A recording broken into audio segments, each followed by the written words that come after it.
And we're live. Welcome to the Gordox Pub, where if we go silent, it's probably because we forgot to turn our mics on.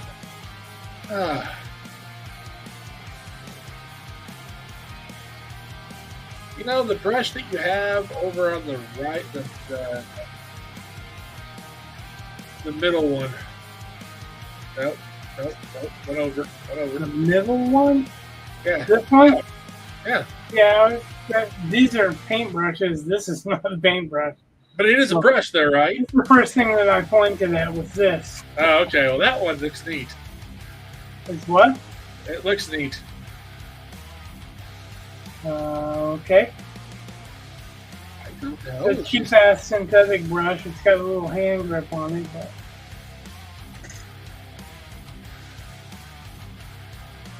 I found that when I was growing up, I really liked the cat's tongue brush.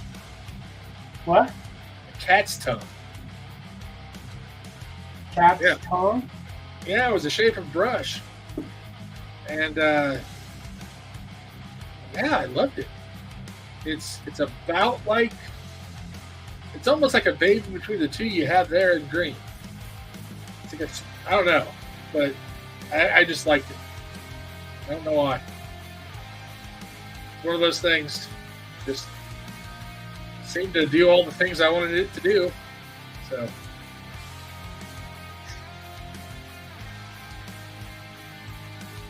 I tended to find that I was always intrigued by different types of tools and whatnot, but I tended to limit what I would use because I got impatient. Like, I didn't want to just whatever's in my hand, that's what I wanted to make work. I just wanted to I don't know. I don't know if I just wanted to be done or if I just wanted to go faster.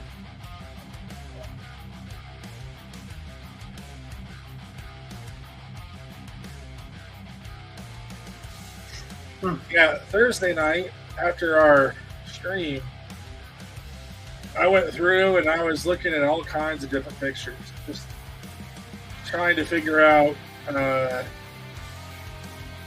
what's logical, what would look cool, you know, basics. But you were asking me about, like shape of the eye and stuff, and I don't think it really care. I don't think I care all that much. I don't think I ever expressed it. The parts that I cared about, I think I told you. So after that,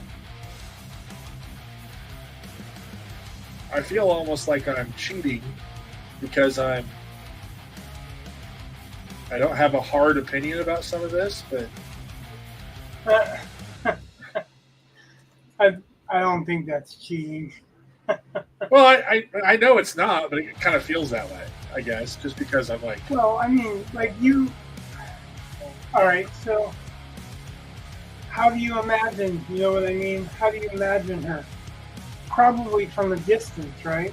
right, Like, honestly, like when we're writing, we're using a different part of our brain. yeah, So, I don't know how tightly you imagine something, even when you describe it, right? Like, even if you describe somebody, you have to go back and look at the description to really remember what you're describing, right? yeah. Unless you've got some very, very clear. Well, like, there are certain things I was very specific on. White skin, black hair, green eyes, and she's female. Yeah, that's not really very specific. Well, I'm saying, like, those are the things that were kind of important. And then after that, it's like, it's more of a tone. Like, because that's how I see the character, kind of. Like, what she... Right, you notice that she's got green eyes, but you don't notice what the shape of them are. Right. Like that's in real life, you probably would notice what the shape of them are, right? Well, that's the funny part. I think in real life, you'd notice the shape before you. There are all kinds of people that have a hard time remembering what the eye color of somebody is. Right. So, like, I can tell you which ones of my students are probably more Asian or more African or whatever, but I couldn't tell you what their eye colors are. well, chances are, I mean, they're going to be brown. Yeah. Especially if they're Asian, because it's rare in Asians to have a color other than that. Right. Which I kind of thought about when I chose green. I was going to go for something a little bit more exotic, but then I thought, you know, let's keep it within the realm of, like, let's not make the reader do 2 jumps. They can do 1 jump. I don't need to do 2.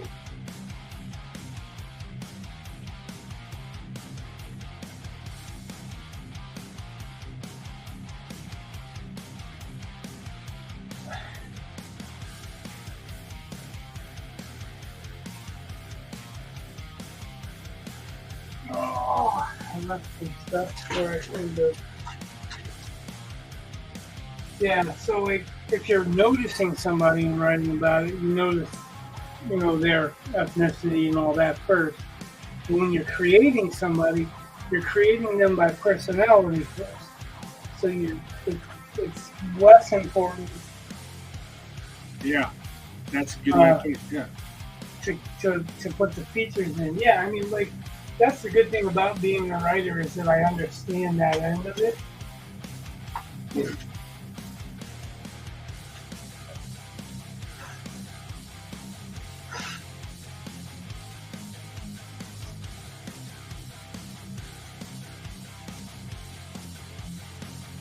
Looking up some references. But this is a new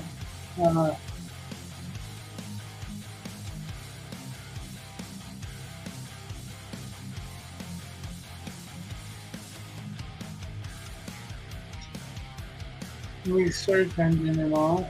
So, I don't know if I've ever used that search engine.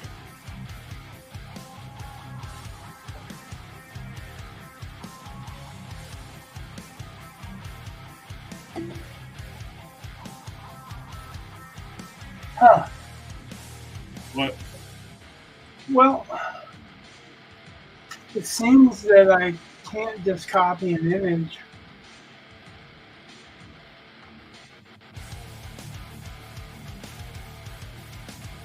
Which is really kind of strange. I can cast the image, I can print the image, I can save the image, but normally,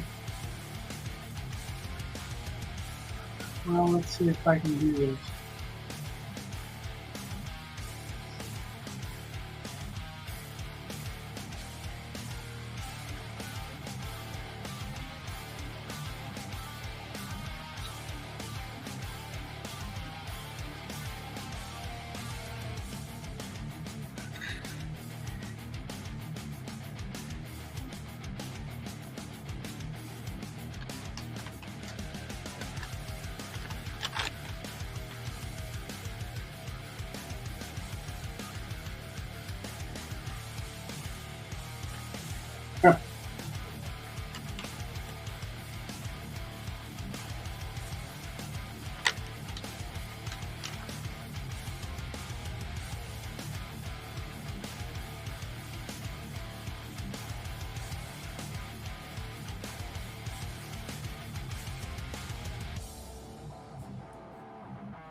Wow, that's a lot of work.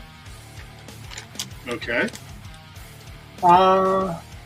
So normally I can I can save a picture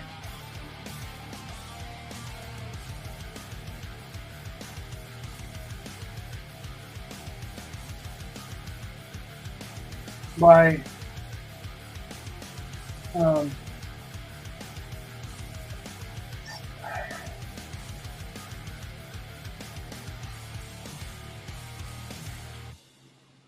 Can't you right click and just save the image?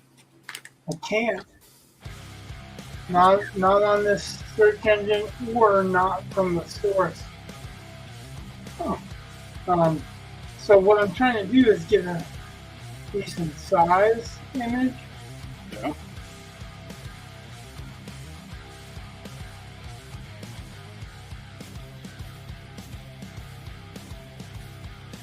Oh, that's really nuts. That's a big image there. Hey, and I can copy the image there. Wow. Okay. So I had to save it in my OneDrive to actually be able to copy it. So That's weird. if I save a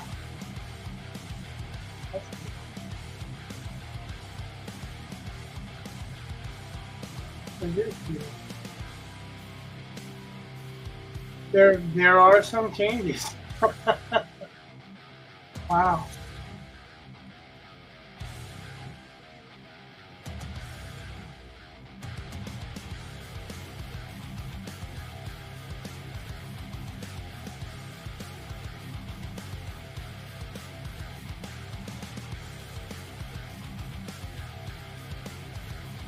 So I want to open the image in a I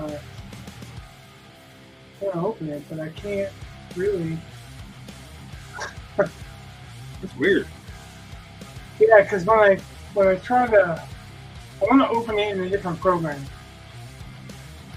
And when I try to, it'll open it, but it won't let me open it in the program I want me to open it. I'm trying to.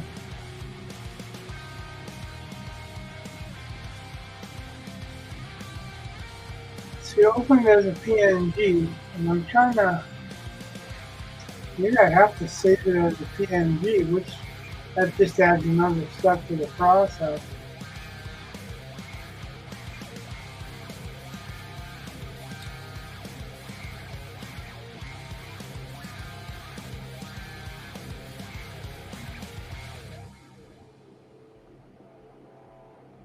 I might. So I'm learning. This is a new thing. All this it actually should be an easier way to go, but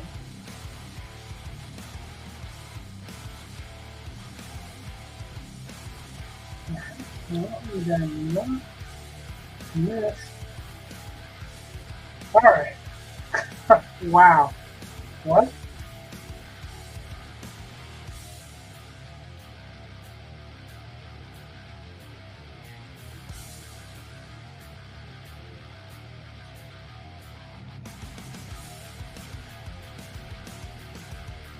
Finally got it. I got to save this in my desktop. Okay. And then I can open it in a different file or different program.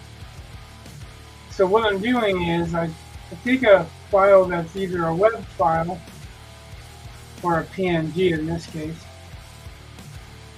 I save it to Slack as a web file, and usually I can download it or upload it in open as.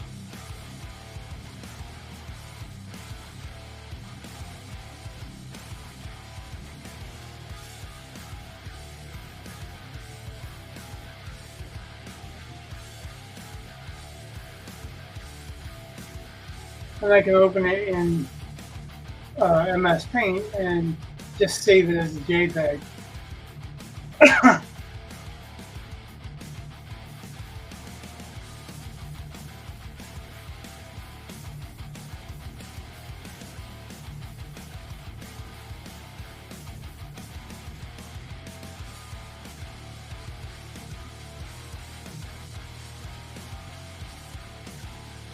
And then I can delete it from pretty much anything else I wanted to. Okay. But that was a process. Usually it's only a couple of clicks and then bang, I'm done. But because this new browser is super secure, so I guess it won't let you just directly download.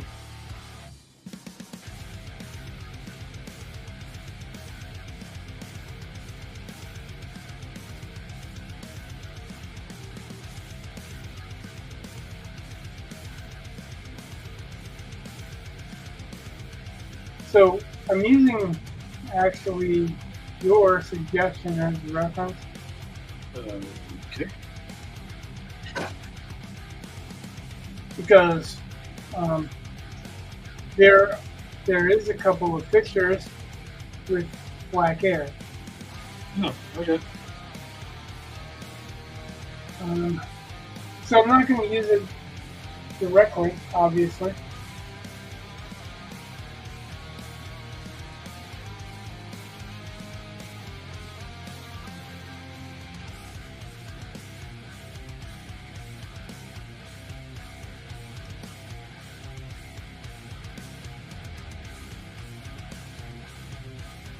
Oh.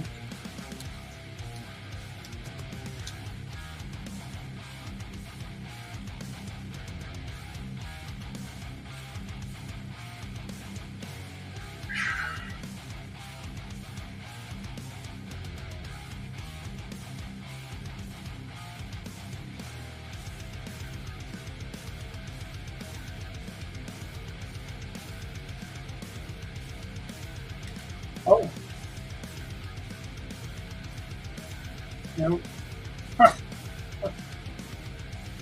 This is fascinating. Well, you know, you can make it more fascinating. How am I supposed to make it fascinating? They're I don't here know to how see your much- art. Well, my art of yours. Oh, yeah.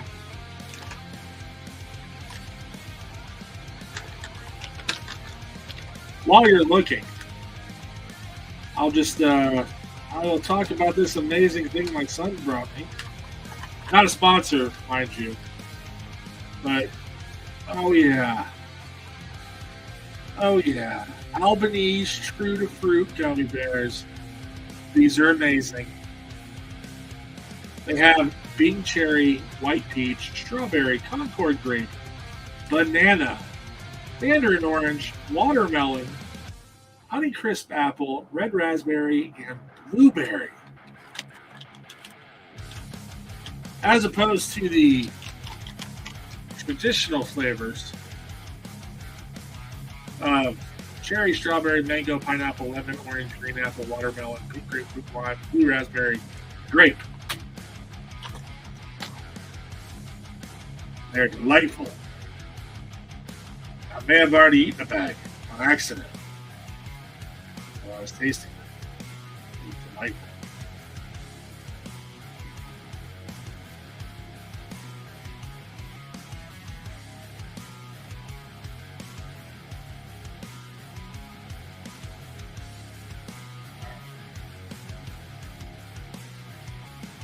This is like when I go to the restaurant and my wife says she's ready to order, but I have to order first. And my order is like, I'd like a number 10. All right. You know, it's like the 10-second delay. She's never happy that I don't take long enough.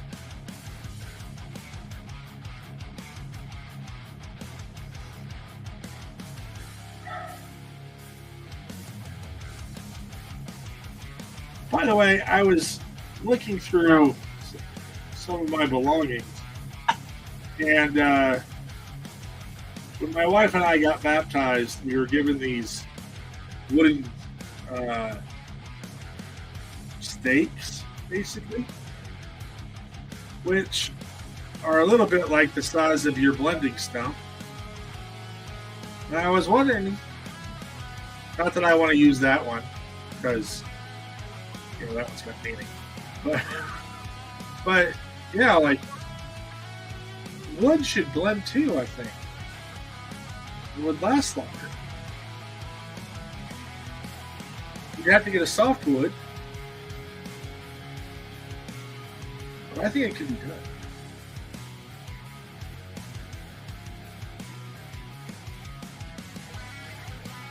This is almost more work than it's worth. Yeah. Yeah, I mean, like,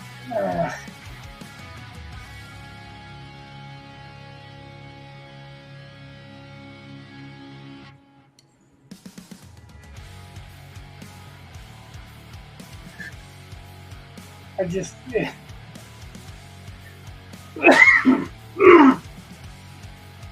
Shouldn't be that difficult. Shouldn't be as difficult as it is. Well, I tried the search engine, but on Firefox browser. Oh, hey, Digital Tantrum, thanks. He says he loves your drawing of the Invisible Woman. Are you assuming the gender of our invisible character? It's a flood. Yeah. Too soon, I guess.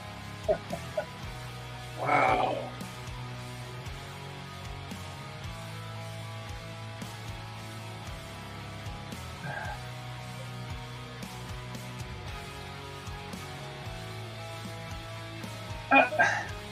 It's a blind snowman in a blizzard with no nose.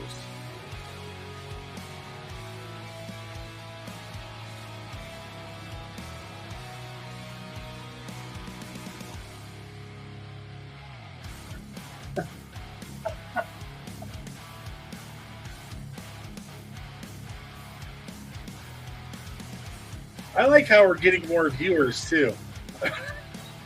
Hey, those of you who are just coming in, Rich is trying out a new browser and search engine to find resource material. And so far, I'm just guessing. The browser either has a steep learning curve or Rich won't be using this for very long. It's not the browser. I like everything about this browser except one thing. And I'm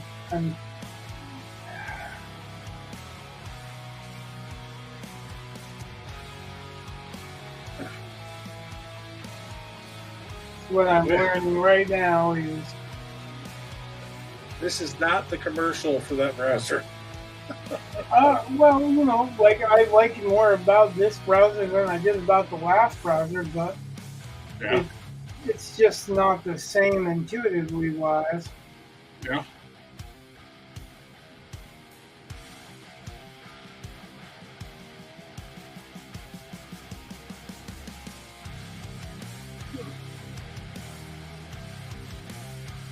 So I watched the first episode of Matlock. You know, the new Matlock. And it's network television. So, you know, there's certain aspects that are just like regular network. You know, like, oh, okay, I see what you're doing. All right, I see what you're doing. So, some aspects of the story structure, there's nothing new, which is okay. If you enjoy that kind of thing, you're gonna, you know, you would enjoy this. So no problem. Just know what you're getting into. And my big problem with the show was that you have a character named Matlock that has no connection to the show Matlock, except for the fact that the show Matlock exists in this world. And I was like, why in the hell? Except for it's called Matlock. Yeah. So why, like, just, oh God, it seems stupid. Like, it just, and so I really was interested in, okay, how do they pull this off? Or do they pull this off? Right? And I'm still on the fence. I really am. There's I'm not going to get into it too much because there's a twist that's involved in the first episode. So, you know, if people want to watch it, they can watch it. But so far, it's just, you could, I'm sure, just waste some time watching that show. It's one of those things where it's it's fast food TV. So it's easy to digest. You know, nothing all that thrilling or exciting, but it's comfortable.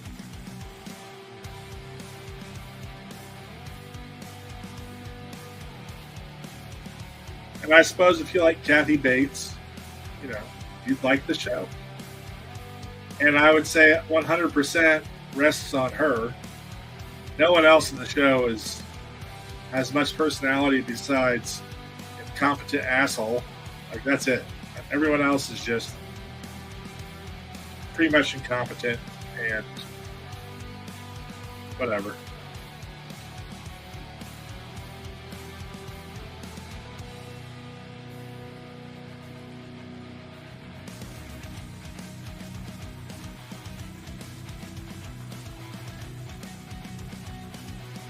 All right, I think I've got it now. Okay. We're only, we're not even 30 minutes into this show. It's all good. All right, that's easy. It's a slow burn until it's not. You know. It's a slow burn until you take your hand out of the pot. All right. All that just for a reference picture. See what I go through for you guys. No, you guys didn't see what I went through. By the way, I have you up on my big screen tonight. I don't care. I want to know the big screen. So if it looks like I'm looking up the entire time, it's because I'm looking up the entire time. So if I move my camera to where I would be looking at the camera, I can't see the screen very well. Okay, so that looks pretty good, but it's like in the middle of my screen now, so it doesn't quite work. And I can have it way up there. Oh God, I'm showing way too much of my house.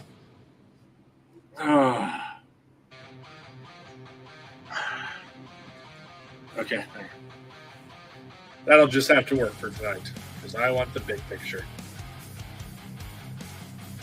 Digital Tantrum says, I was once called names by a sloth. That was a slow bird.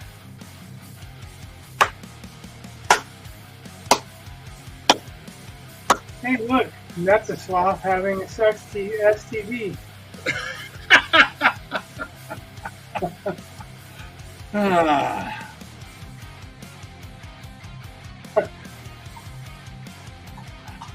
All right, I think I'm going to just start now. No, I'm not coming.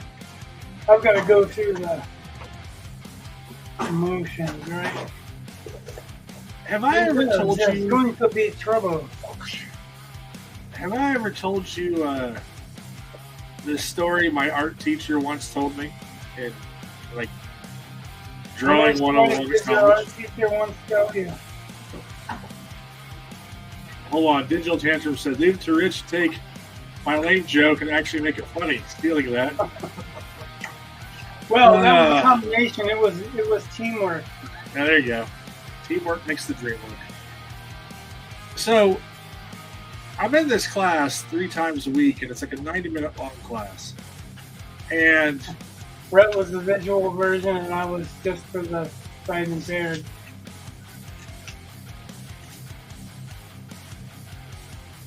Okay. The slow clap. Okay. Not the sloth STD. Thank you. Right.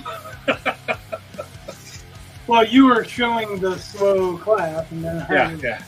I got it. Explaining to all those blind people that are watching. Yeah.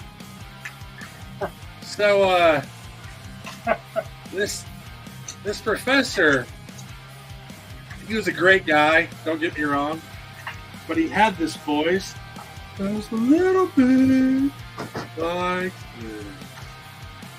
And he tells us about these monks that were going to paint some mustard plant or something. And he's telling this story. And it goes on and on and on about all they had to plant the seed, they had to water it, they had to tend to it.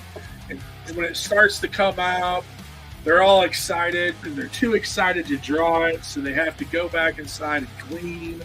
And they come back, and they're still too excited, so they go back and clean. I mean, this story is taken forever. And it's all in this kind of wilting dictionary. And it's just crazy how long this story is going. And he gets to the end of it, and he's like, and so the monks learned if you want to draw something, you have to really know it. But we don't have that kind of time, so let's get busy. And it's just like, hell. Like he wasted half the class telling us this story and then explaining how we don't have time to waste. Obviously, I have remembered that for decades. So, the professor made an impact.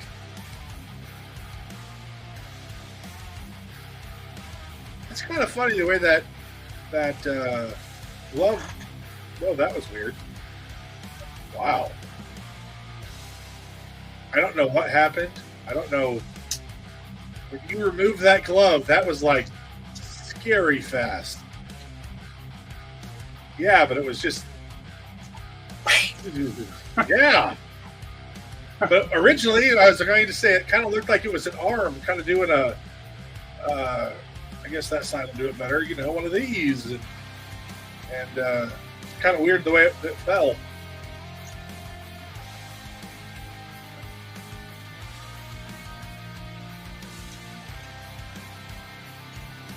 All right.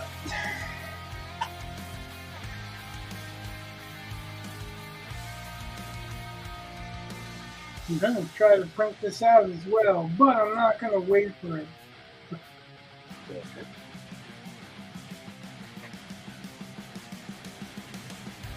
So what I'm doing is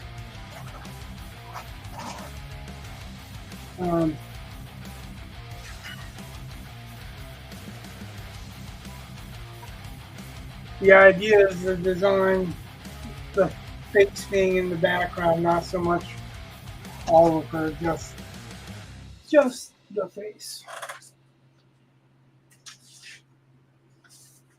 Printed out a lot faster than all the other stuff. I thought it was going to be slower.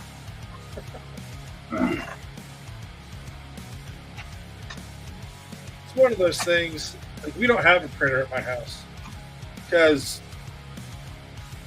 I've worked for so long at a place that has a printer if I need it, you know, and I'm so close. I would just go use the schools. Or Rhonda normally has worked at a place that has a printer, like we just wait for work. We're kind of lazy like that.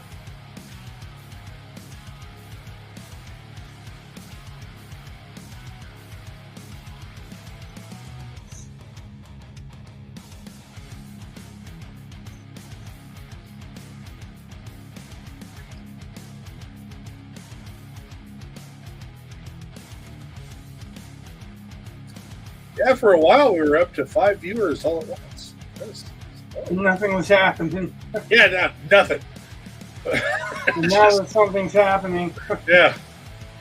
It was awesome. Yeah. It was like, oh, great.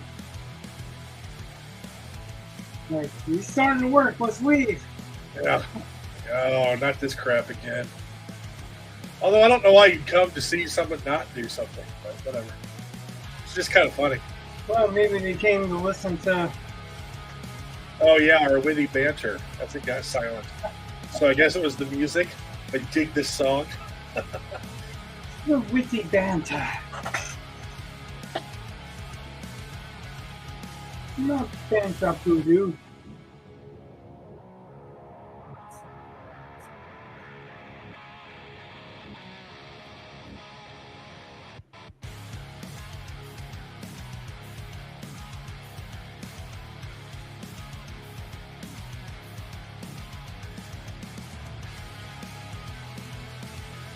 Hmm.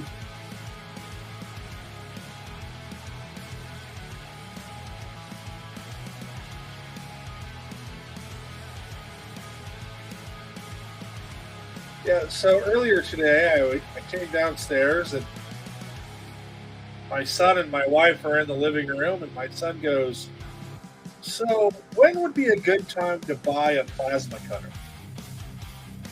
And I'm just thinking,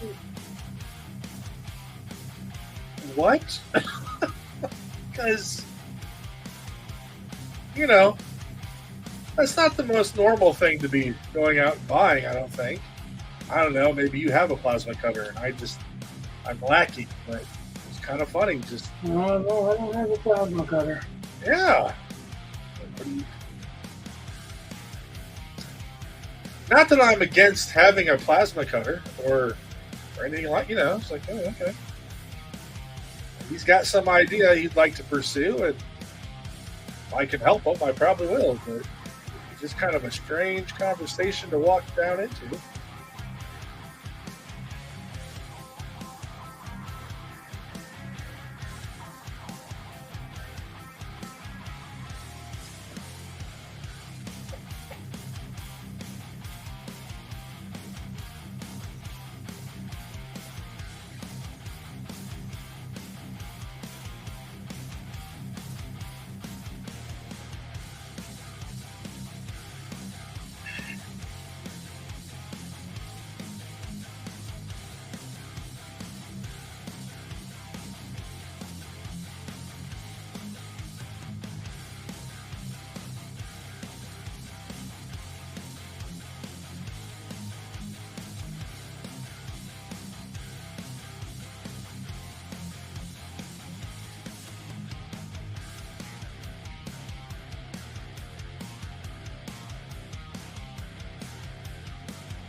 I don't know how much you're on Facebook, but have you been seeing what Martin Shoemaker's been posting? Last I saw Martin, he liked our meme that I shared. Well, that's good. He apparently had a stroke, or they think he had a stroke. Oh yeah, something about. I read something about him going to the hospital, but yeah, and he's been posting stuff from his recovery place, and man, that place sounds nice. Like I was just like, that sounds like a pretty good vacation. Aside from how you would get in there, and he was posting pictures of his. Aside from that. Yeah. Oh, just some of the rehab stuff. I was like, that looks like fun. I'd do that. I don't even need rehab. And his dinners look pretty good. And I was like, I should not be envious of a guy who just had a stroke. But whatever.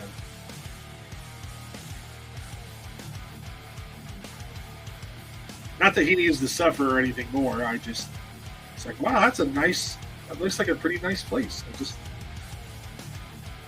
Not good.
So Friday, I felt like a old man because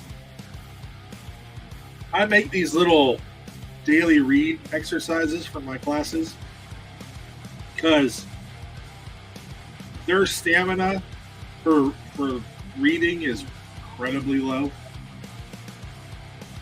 So I started off with like 3-sentence paragraphs with a few questions. And now I'm up to 7-sentence paragraphs. And they all say, oh, these are easy. You know, and I'm pretty certain if I had given them a 7-sentence paragraph at the beginning of the year, they would have cried. So this is working. This is good. And plus I make them over topic. Like I ask them for suggestions. Did that the first week. So if I can't think of something I want to write about, I'll look through my suggestions and find something. And then, well, so Friday, because it's October and I feel like it, I've been doing a lot more horror-related ones. And so I just wrote a quick thing about characteristics of a slasher. I said slasher baddie. That's what it was. That's what I wrote. Baddie. B-A-D-D-I-E. Baddie. And my students, who are 7th graders, one of them was like, do you know what that word means? And I'm like, well, yeah, I do know what that word means, but the question is, do you know what that word means? And the girl's like, yeah, but I don't think we're talking about the same thing. I was like, well, okay. And she didn't quite want to explain what she meant by baddie. But I overheard her a little bit talking about how it seemed a lot more like the term bestie than baddie. It was kind of weird, and I just felt old. And I was like, oh, I guess I don't know the lingo.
So in the end, this what I'm doing right now is probably not going to be in there. We're probably just going to focus on her face, but I want to get proportions right. Okay.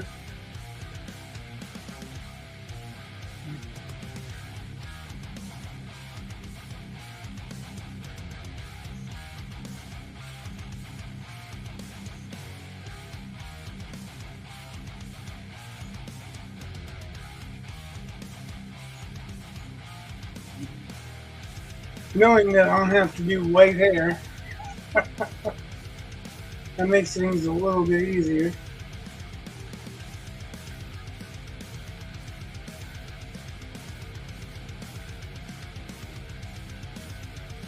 That's me. I try to make everything easier. You know, like you say, try not to make me have to draw a whole bunch of characters, and I start off with the party. Well, technically, I didn't say that at that point in time. So you weren't like, hey, I'll fuck with him. Then it was like, yeah, this is the first page of the first comic I'm trying to draw, and now you're going to give me 17 people to draw. Right now. You're welcome. I try.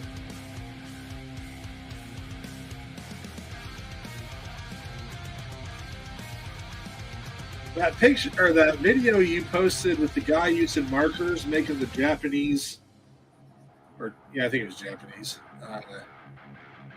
cityscape. That was pretty cool. You know what I mean?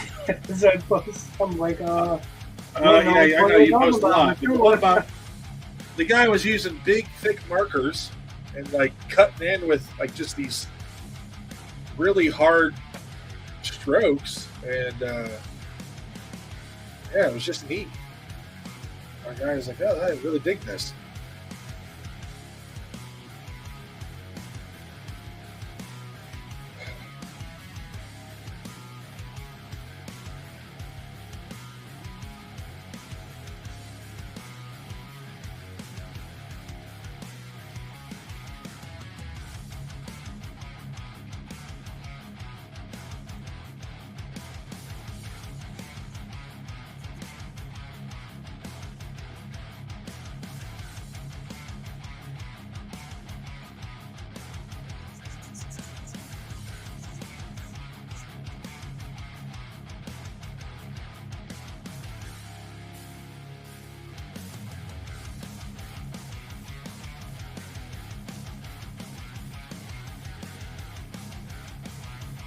how old do you want her to look?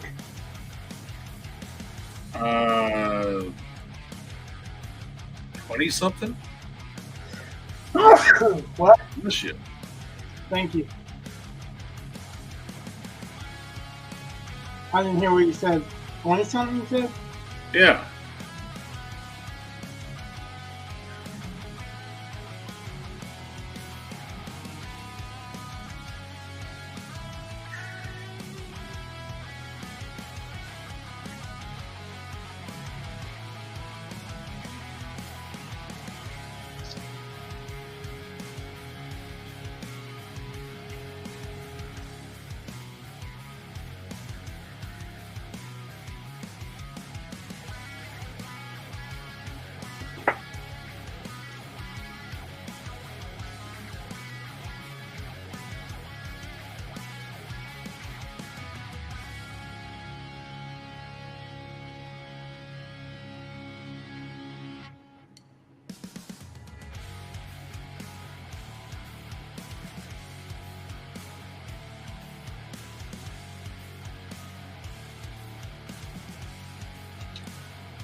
So my son wants me to take him to go see the Joker, 𝒂𝒊𝒏𝒈 or whatever it is.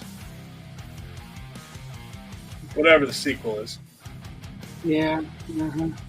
And I've seen reviews on it from a spectrum of people. That's a vibe. Just recently, actually, I saw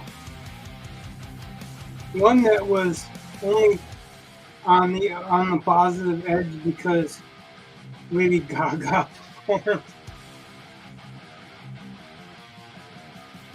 Well, I haven't watched his spoiler review, but I like to watch Jeremy Jahns because I tend to feel like, how do I put this? As opposed to like Nerdrotic and that group, who I swear sometimes just shit on things to shit on things. And maybe they're not. I don't know, but it just feels that's that how way. that's how they get viewers. But They're gonna shit on the new Star Wars, whatever. But Jeremy Jahns, And I'm just like, I don't care about the new Star Wars, whatever. So, well, Jeremy Jahns. Anyway, sorry, I'm not trying to interrupt, but I am. I remember when Jeremy Jahns was saying bad stuff about the sequels, and I was like, yeah, whatever, screw you. Like, I still can enjoy them. I did enjoy them, even though I recognize they're not the best. But Jeremy Jahns, overall, I feel like will carry water for Hollywood a little bit. So if he gives something that's not positive, but he won't necessarily dog shit it, he'll give a lower score, and you can kind of tell that. I think you can kind of tell when he's just kind of being nice to movie companies. And even he was not all that particularly nice to the Joker movie, the second one. And he's a fan of the first. And he was, I was like, okay. So I started watching, Were you a fan of the first? I saw it once, and that was enough for me. Which, compare that to the Batman, which I saw, I think, like 3 times in theaters. Kind of tell the difference. And well, but it doesn't tell me if you liked the first or if you were a fan of it. It was alright. It just, I don't know. You don't have to. You don't have to tell me. I thought everyone was saying how it's like one of the greatest comic book movies, and I did not feel that way. Yeah, because it's basically not the Joker from the comics. Right. And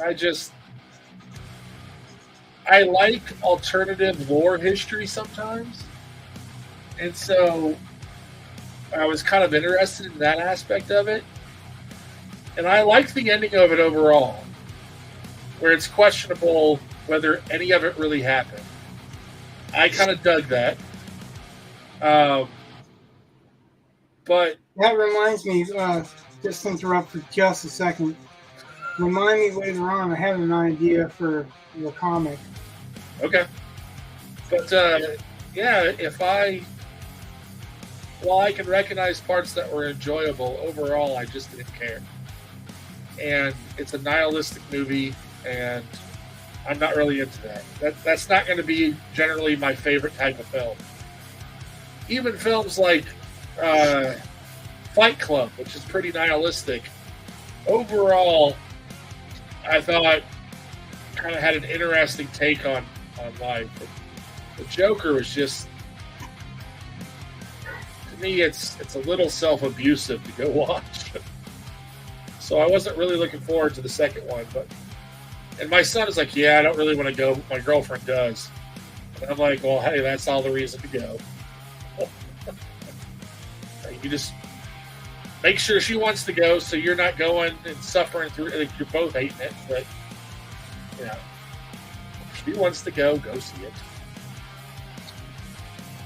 I'll take them, even if I don't want to.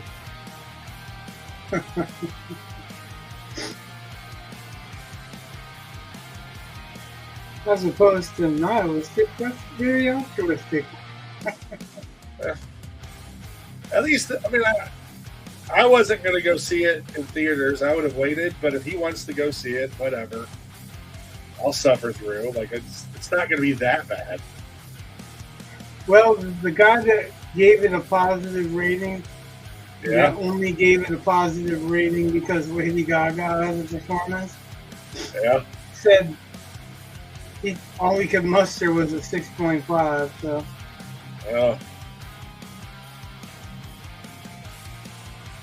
I don't know if that means much. You know, like to me, I'm kind of burnt out on comic book movies, to be honest with you.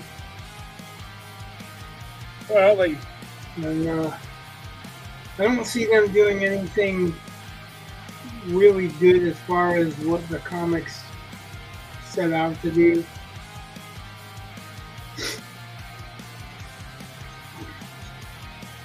I don't know. I enjoyed the Batman. I think that was the last comic book movie I really liked. Yeah.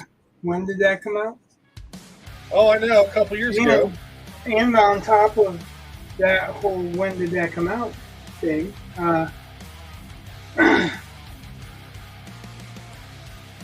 what was the last one you enjoyed before that just wasn't starting to become run-of-the-mill comic book movies? Yeah, probably, well, even that one. Because Spider-Man No Way Home was still pretty much kind of all fan service. And yeah, you knew what to expect. They didn't deliver anything really surprising. Yeah, that's kind of the problem. What's that? Well, I mean, like, I kind of knew what to expect with, like, most of the comic book movies. But, like, when they were doing, like, Civil War and Winter Soldier, you know, those are good movies that happen to have comic book characters. They didn't have to have comic book characters. You could have done it. Those could have been Jason Bourne movies, to be honest. So that was always kind of neat. But, yeah, Marvel just keeps... I don't know. Like, I'm not just even talking about Marvel. I'm talking about comic book movies in general. Oh, I know. DC movies have sucked for a long time. Like, I'm sorry, Henry Cavill was a great Superman, and just to shit can him and then get a guy who looks basically like him anyway, just seems stupid. Well, so I think Henry Cavill did the character as much justice as he could, but I don't think the director and the scriptwriter did him much justice. Nah, not really. Which that whole you have to kill somebody right now. Because Henry Cavill did do a good job overall, yeah. But it's not his fault, the problems with the movies, but there were definite problems because they're Superman.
Digital Tantrum said, "It sounds like Brett is like me with movies. I'm not interested in looking for darkness in my entertainment. The world is gross enough." You know, yeah, I tend to want. I mean, I don't mind dark films, I guess, but it can't be all dark. Yeah, I much prefer fun, but like, so you brought up Jason Bourne, and I'm a fan of both the books, the movies, and the miniseries.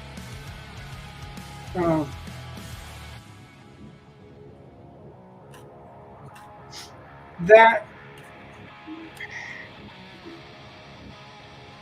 they are not as dark as they're portrayed.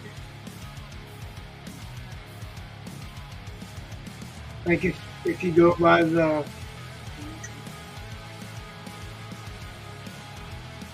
original characters, the original story, Right. like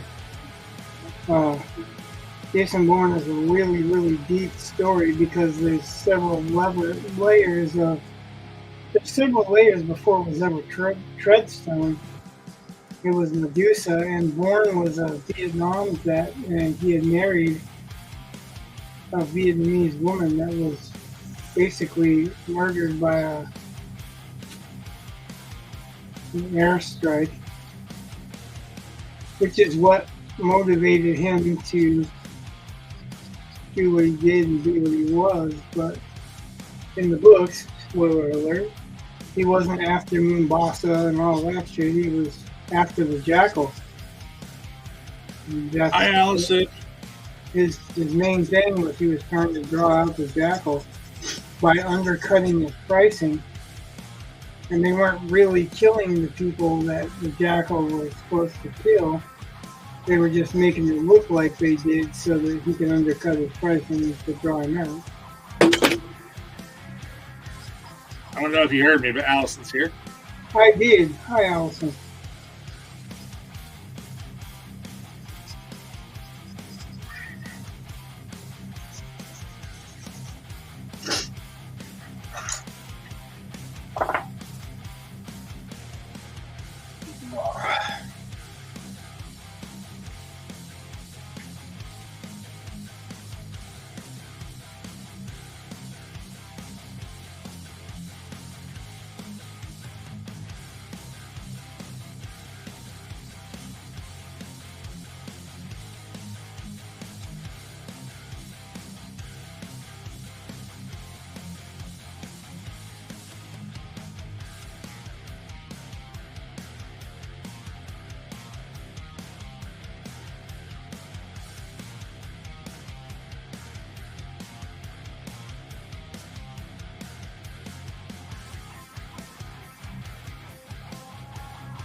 You know what I discovered today while I was writing? I discovered if you're using Google Docs, under Preferences, you can tell it to make substitutions. So, you know how sometimes people will use 2 dashes to make an M dash? I just told it, hey, when I do this, I want an M dash. And now it gives me an M dash. So, as much as I've been thinking to myself, God, it would be nice to have an M dash key on my keyboard.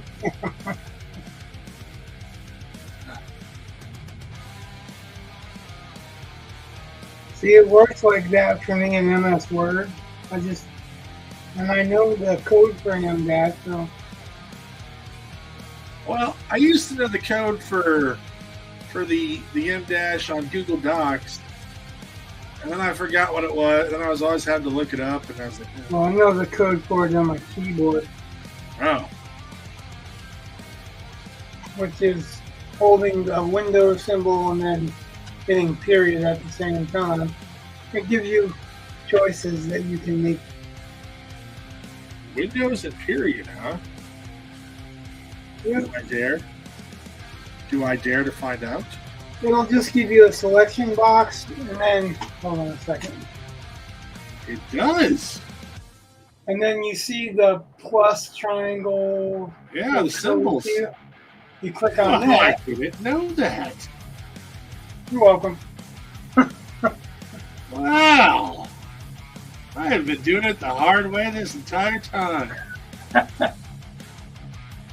Although really, once I find out about the whole double tap on the hyphen, just telling it that that's what I want, it's kind of nice. Well, I mean, so that I just showed you will work on Facebook, will work on anything. Huh. It will work on MS Word, it will work on Docs, Google Docs, X, here probably. That's just good. I like learning new things that make my life easier. Makes me happy. Yeah, I looked that up a while ago and I was like, nope, I'm tired of doing the double dash and hoping I can cut and paste or whatever. Yeah. Yeah.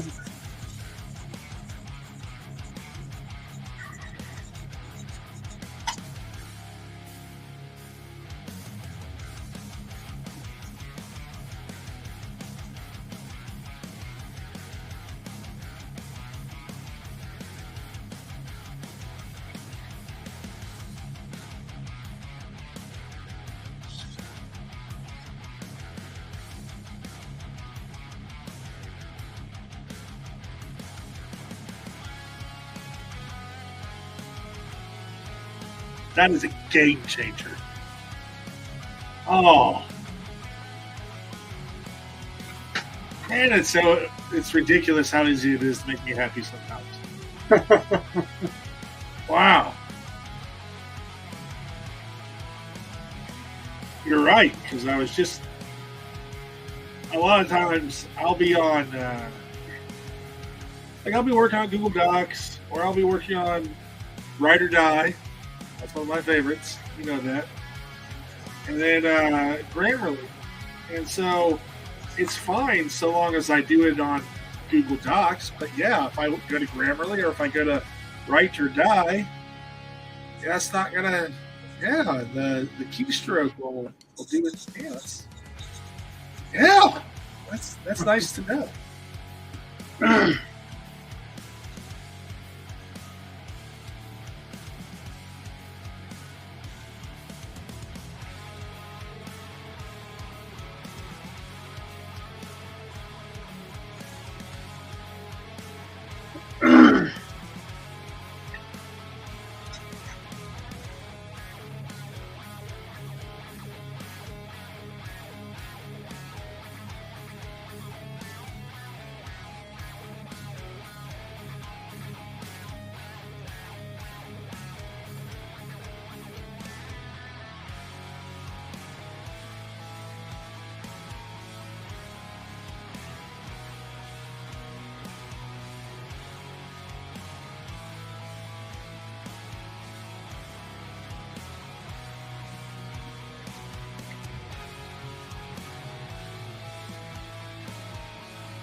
Ephraim!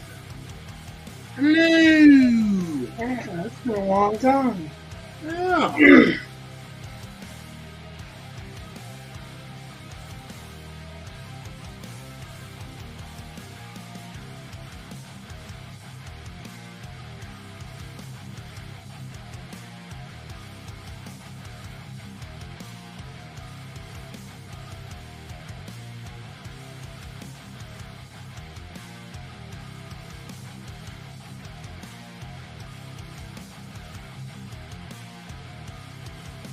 Ephraim says that it looks nice.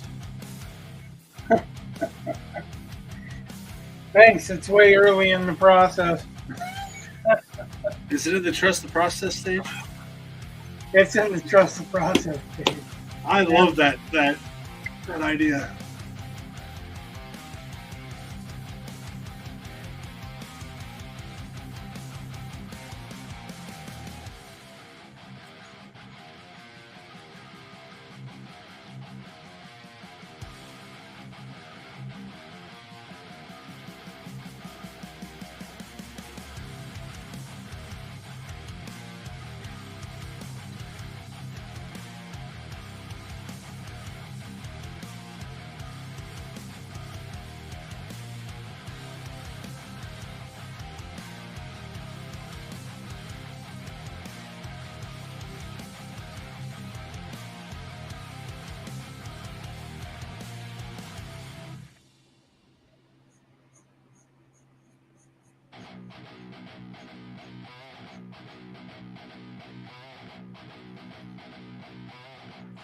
Adam says there, now I can be part of the group. What, because you were the only one on Twitch? Yeah. Ooh, now we get Twitch minutes and YouTube minutes.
Yeah. Well, I can't seem to find my gummy eraser at the moment. Uh-oh. There we go.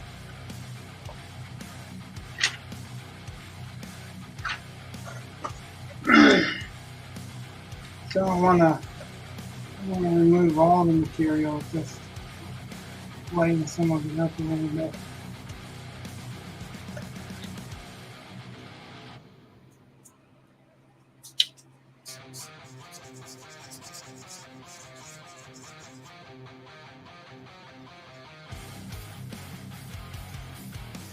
I'm going to erase with the eraser part of my eraser pencil. Okay. It's an eraser pencil. I don't need to turn it around to use the eraser.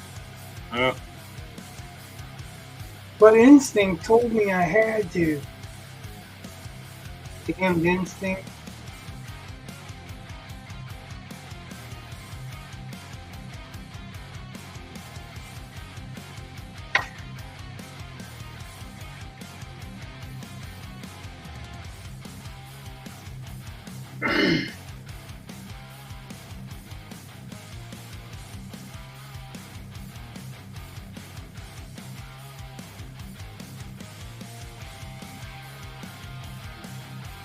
Adam said that it's almost like sculpting. Yep. That's, well, it's basically drawing, really. So Oh, I I'm don't using know. charcoal pencils, but I can smudge, I can erase. I've still got all the power I do with or all the control I do with a pencil. So the irony is this is supposed to be a very pale person. So I'm trying to put the details in enough, and I want some shadows in here.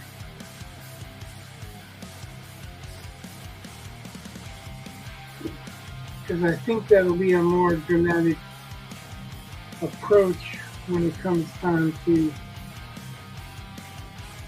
paint it with this being in the foreground and the light source coming from this way. I want to match the light sources because this is going to be smaller in the foreground. Oh, light sources. Adam said that irony is what is between Iron Man's thigh and shin. Oof.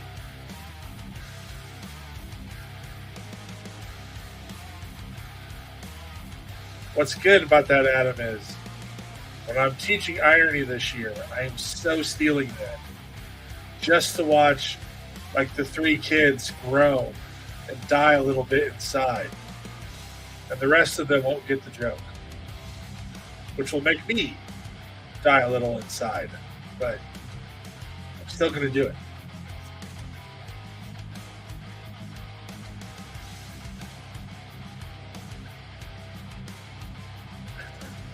Oh, Adam.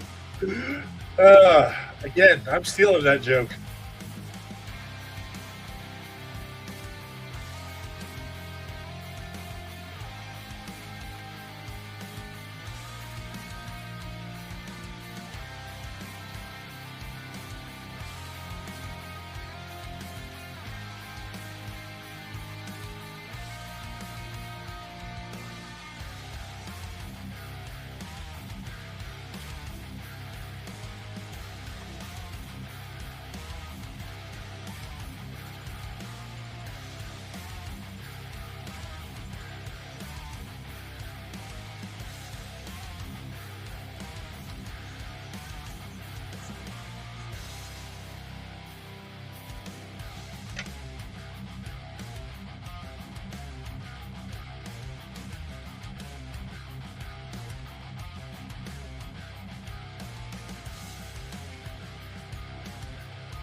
a service. My wife just came and gave me a beverage. I didn't even have to ask. And what's funny is I got 2 here. I kind of stocked up so I wouldn't have to go. Or if I had to go, I'd have to, go. But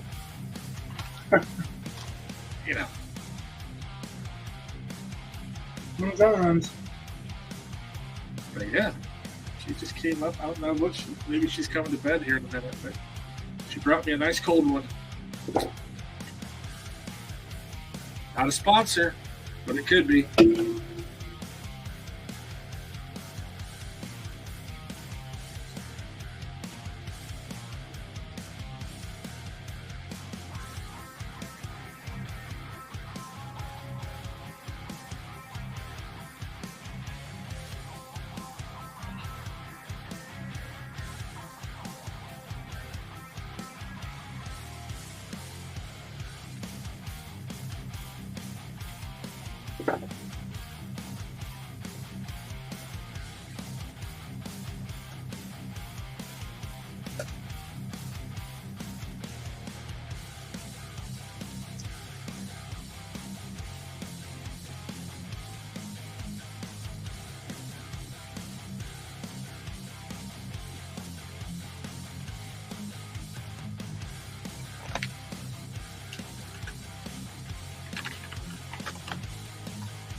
Actually, Adam, that's a really great question because I forgot to remind Rich, and we forgot all about this.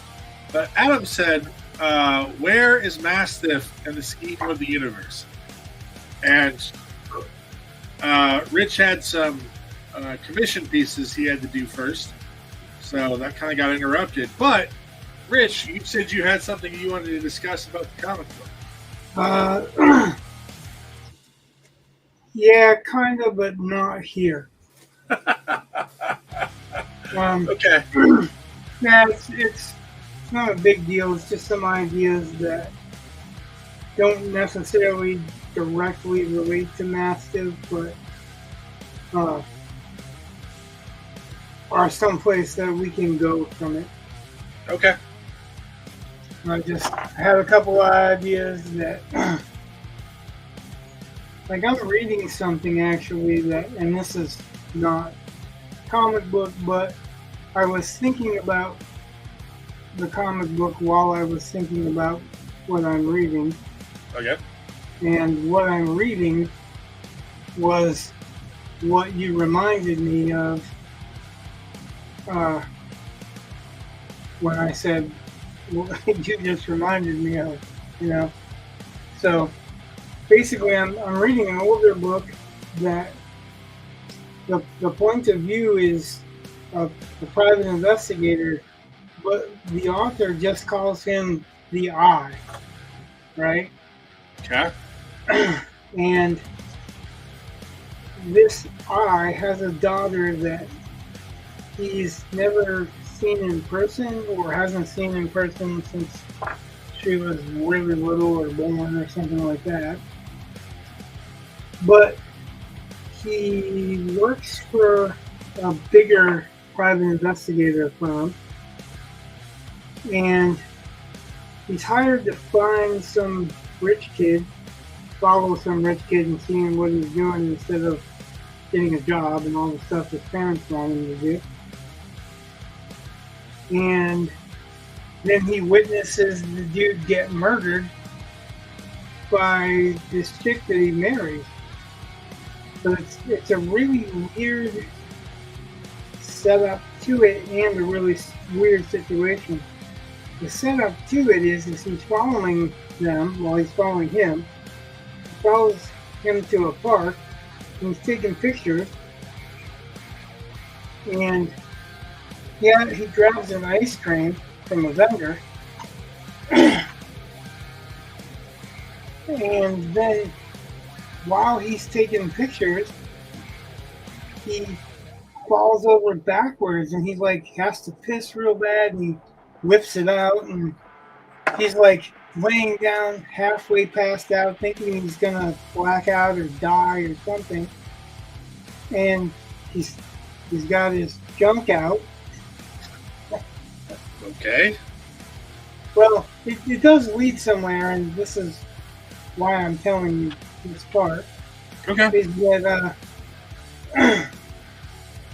he's got his junk out, and people are standing around. He's looking for his camera. He wants to take a picture because he thinks somebody poisoned him. He's got drugged by the ice cream, and so he wants to take a picture of the chick that the rich kid meets up with.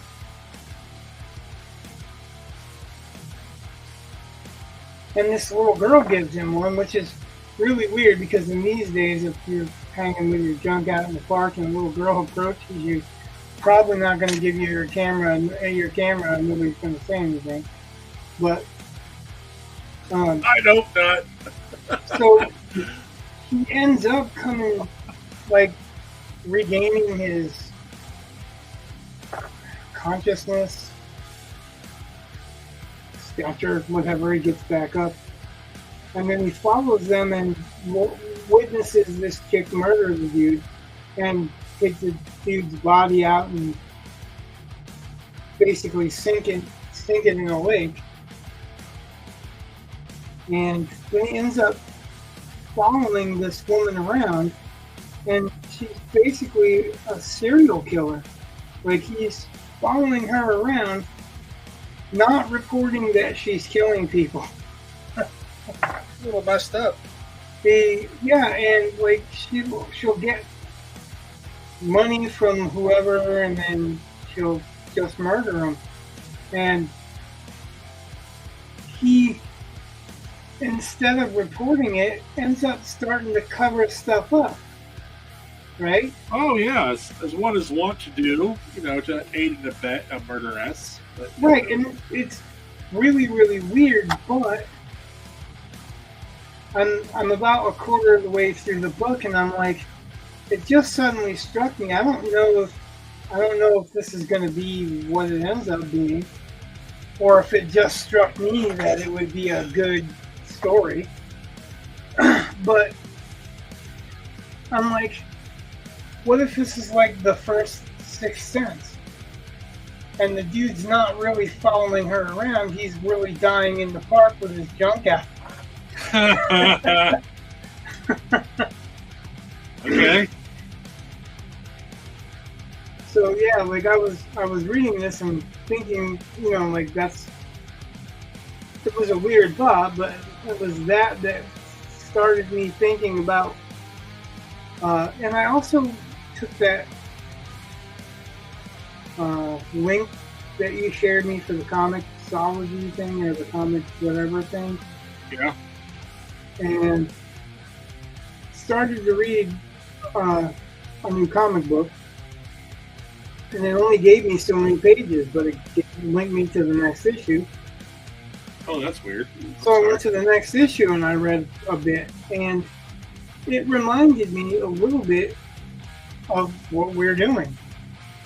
I mean, it's not what we're doing, and it's quite a bit different, although it's similar to what I was thinking in the original. So then you know me, I'm not reading just one book. Right, I know. But the type of historical fiction that I really like lately has been things set in the 100 Years' War. So knights, right? And that's what I'm thinking about adding into the work we're doing, is the whole theory with knights is that, you know, some are good and some are really not good, but they are like, they see themselves above the population. They see themselves above everybody else. Even if they started off as commoners, they end up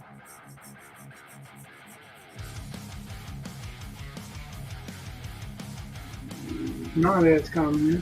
So.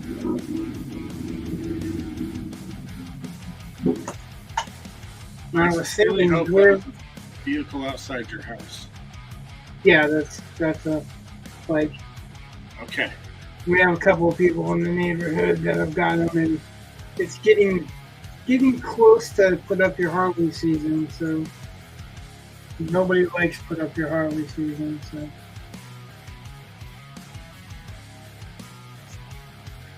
they get their last rods in.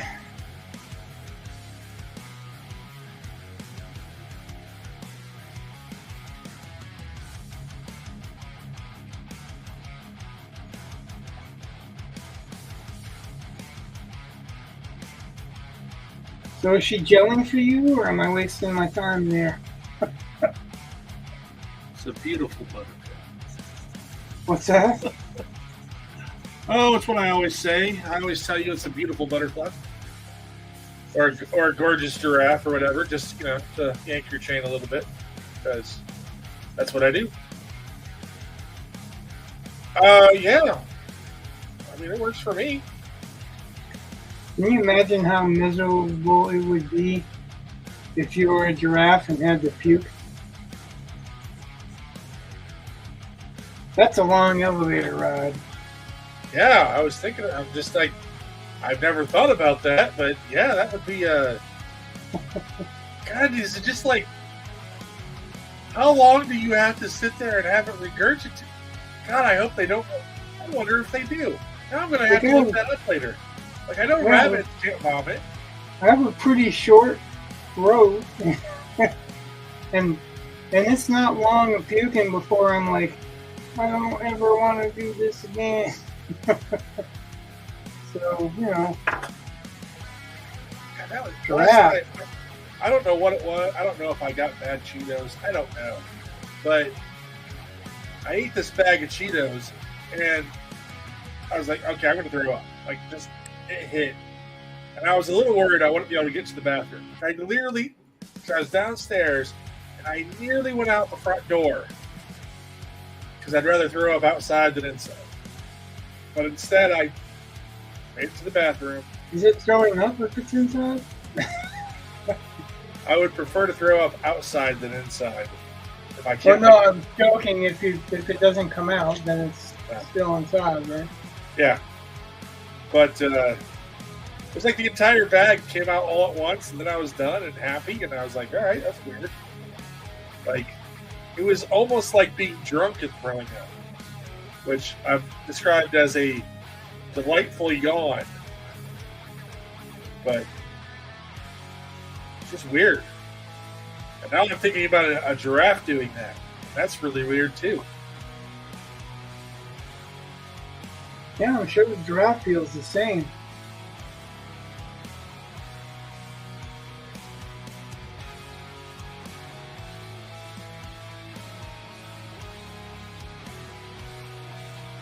So, I always think you kind of have to balance what's logistically likely and plausible versus what's cool.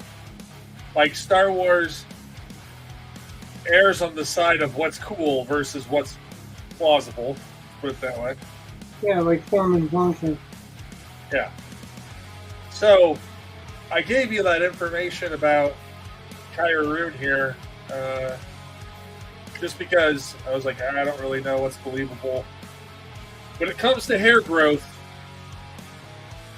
I am at a slight disadvantage. This will grow, but not very far.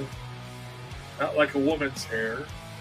I suppose I could check my beard, see how fast it grows.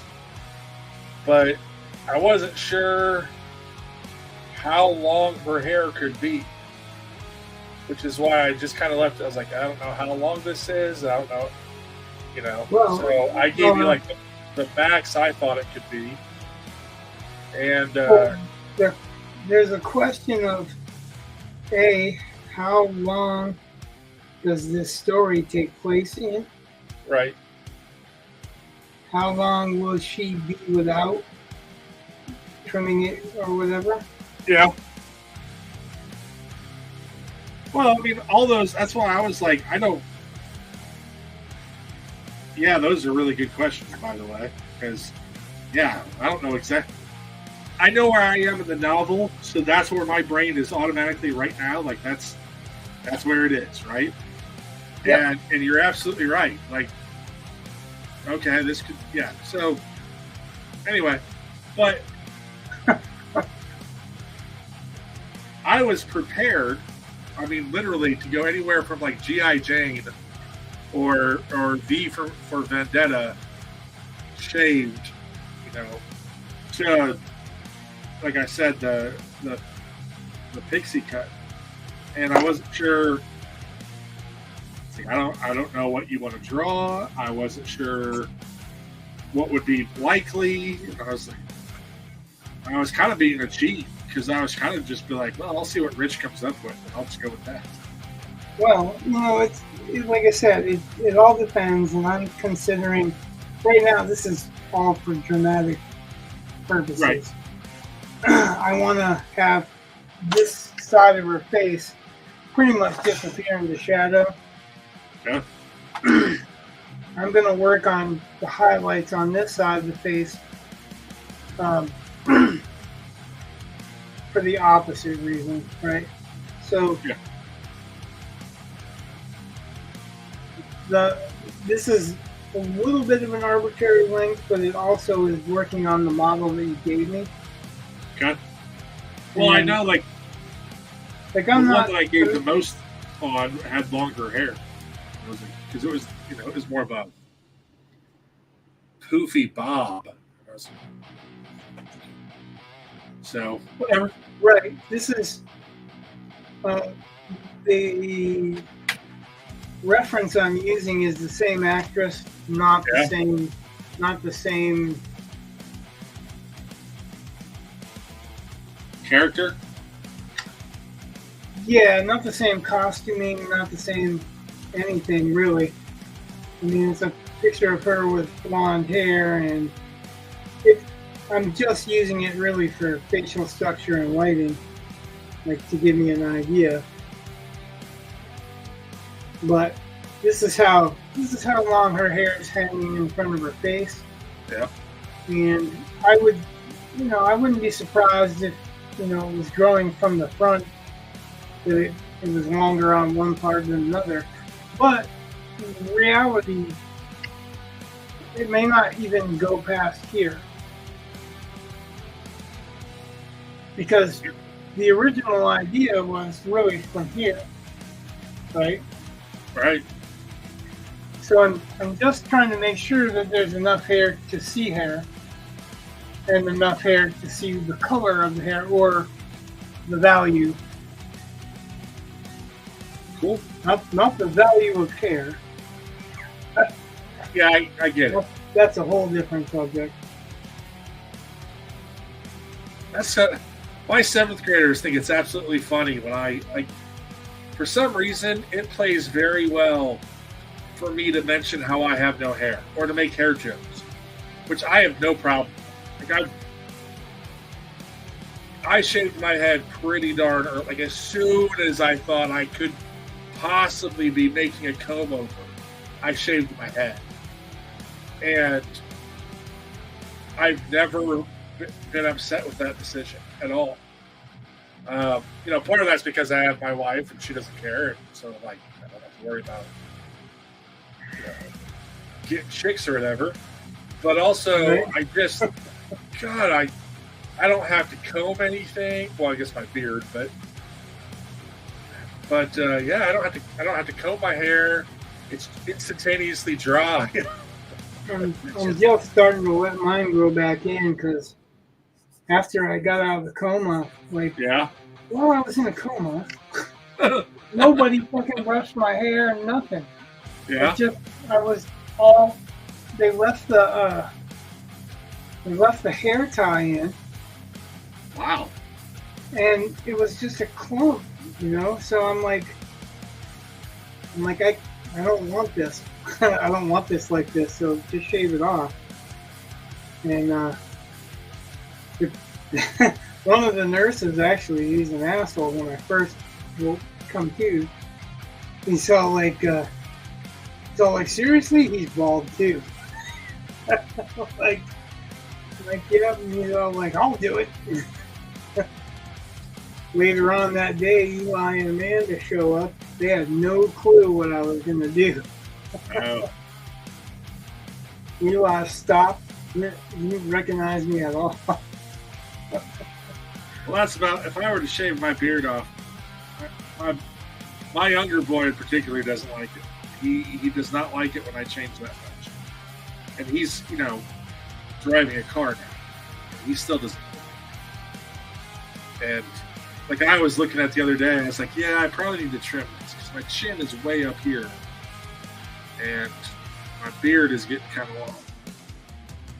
Plus, one of my former students is my barber, which, he doesn't do anything really up here because he doesn't need to. I'll go and get my beard trimmed from him. Part of it's just, I only go to him like once every 4 months or so. But I like to give him the business because he's one of my former students. You know what I mean? Like, I like supporting my former students. I think it's great to see them start a business and that kind of thing. I'm great with supporting small businesses as well. Yeah. We have we actually have a barber around here that she's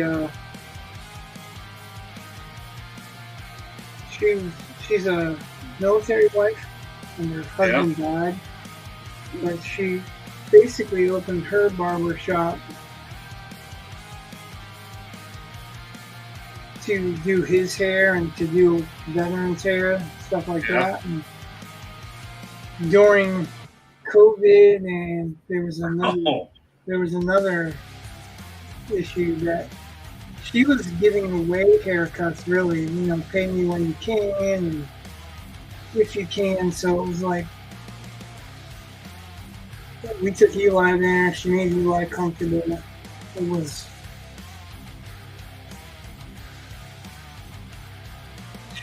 really good, kind person, and she deserved the business, right? So after her husband died, she was really struggling to keep that shop open. So everybody that I knew were trying to give her business to keep the shop open. That's what we're here for, right? To help people that need help. I mean, it's one thing to have it fostered on you, and pushed on you, and somebody to go, I don't want to have that pushed on me. That's fine. But when you know somebody's struggling to make it, and somebody that's sacrificed for our country and for us, and when she was on top, she was giving haircuts away for free. You kind of want to see her do well after that, right? Right. Yeah. I think that it shouldn't be an obligation to help people, but you should help people because you want to.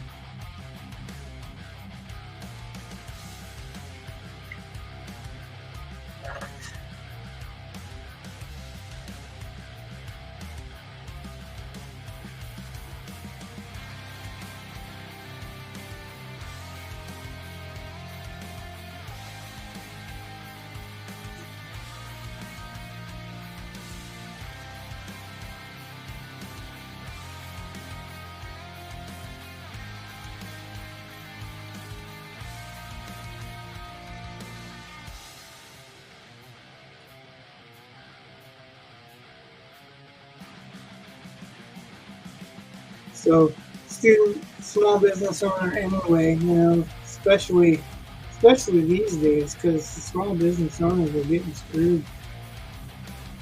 Oh, that is very true.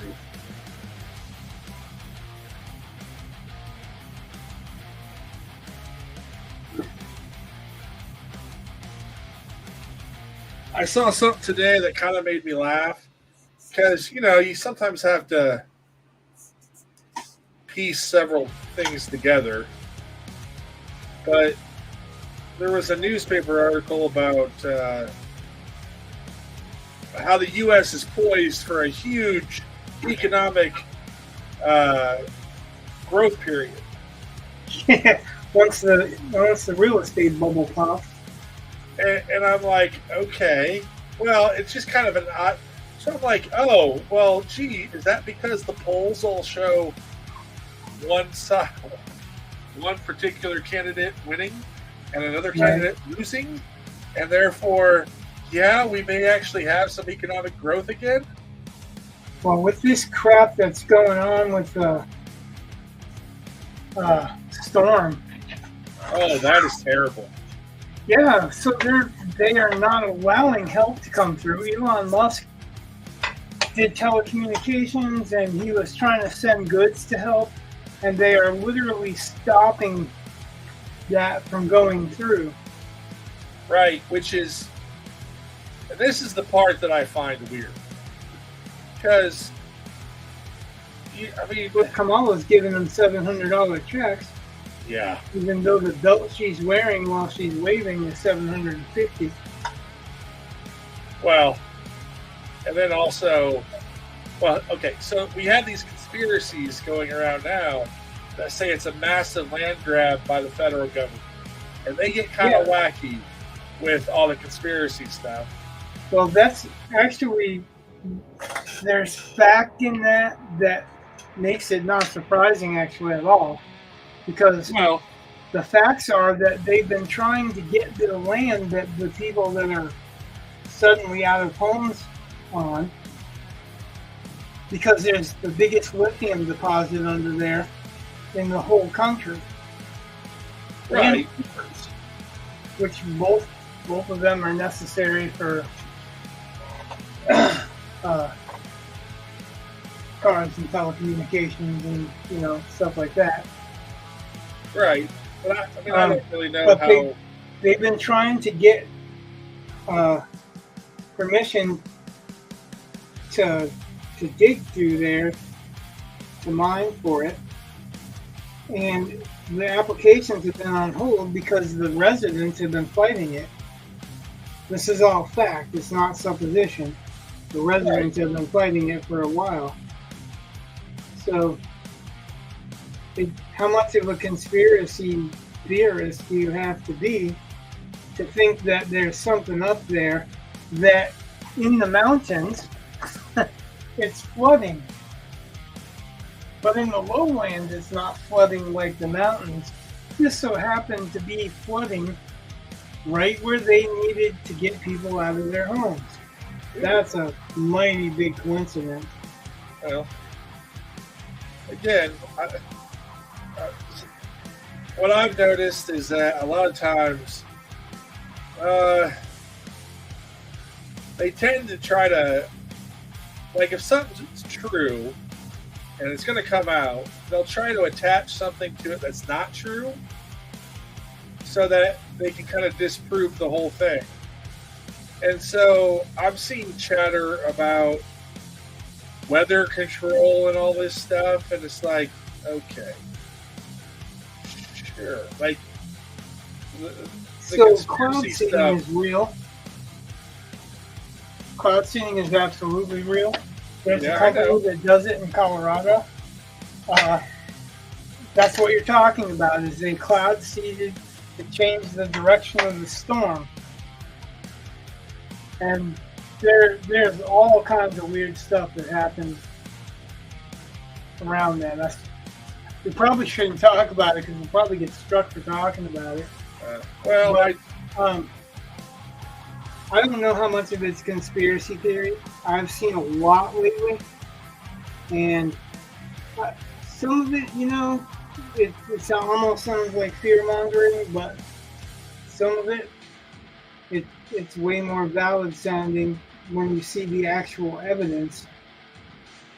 Well, that's just like it's so hard to know what's accurate and true when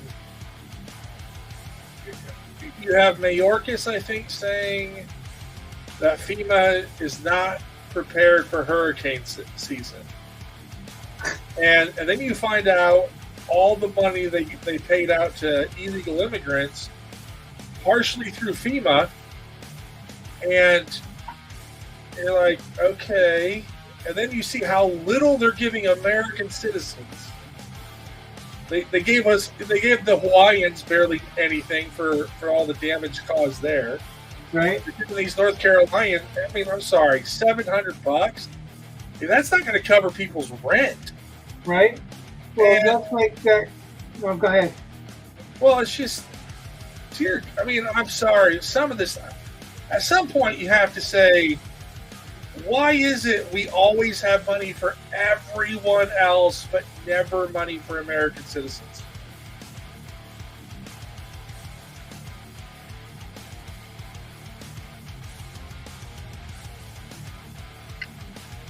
It's like Kamala promising that they'd give how much for housing for new homeowners, new home buyers?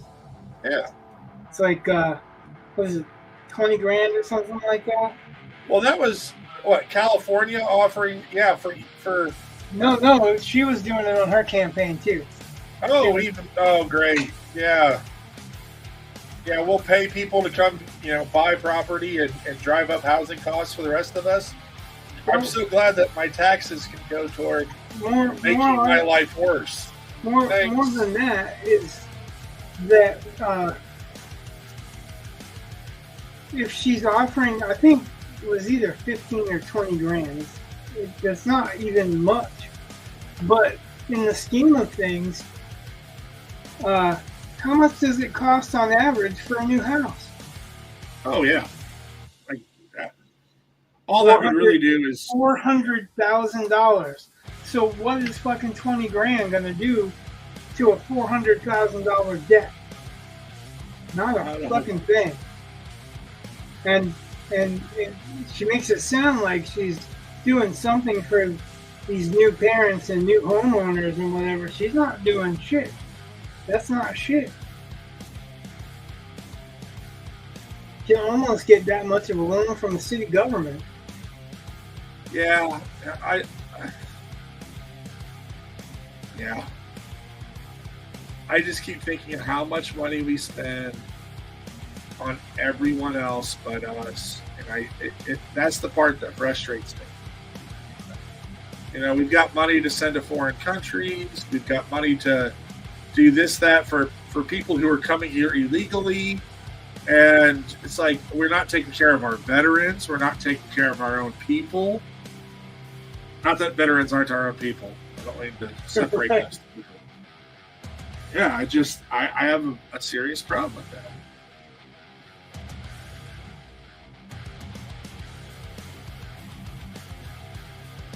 And I think Democrats make it super easy for Republicans to have good economic times. Because all a Republican really, I don't care if it's Trump or anyone else, as soon as you come into power, if you come into power, you say, all right, all the stupid things that they did to hurt our energy infrastructure, knock that crap off. As soon as you knock that crap off, everything else will become cheaper. There's more money for everyone. There's more money in your take-home pay. Everything gets better. And environmentalists, until they start saying that nuclear power is okay, they have a losing argument, in my opinion. This whole, the Earth is going to go up in a burning ball of fire or something, doesn't sell when the people at the head of those movements like to live on the coast.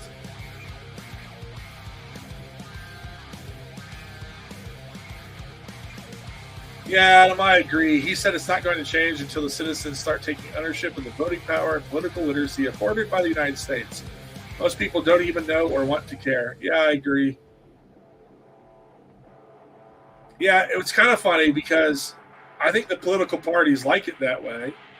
Yeah. I don't really believe in a uniparty, but I do believe in the parties are basically, it's Pepsi and Coke, and they run them the same way for the most part. There may be a few underlying differences, but the Republicans don't want you to know stuff too, and the Democrats don't want you to know stuff. The more you know, the more you realize, yeah, this whole system's a little rough.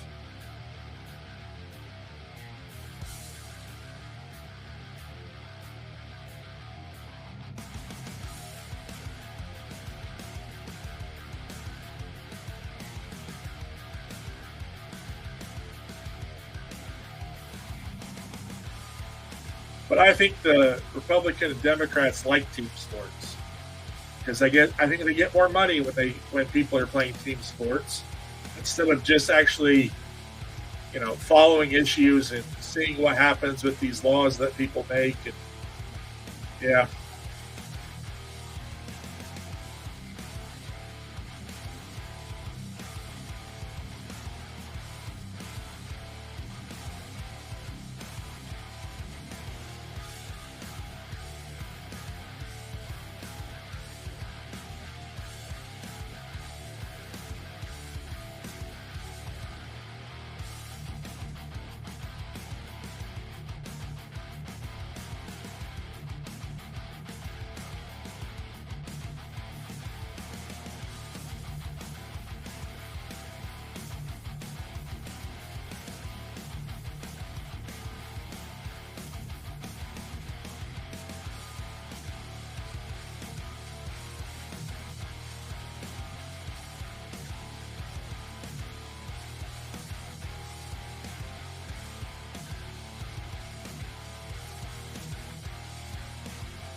you ever see the really short Star Wars animated cartoons that were made by the guy that did Samurai Jack?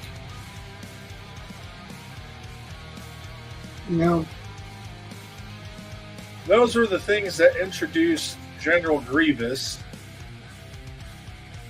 And Saw some of the Clone Wars cartoons.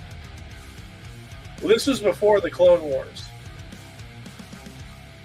This was still, Lucas still owned it. And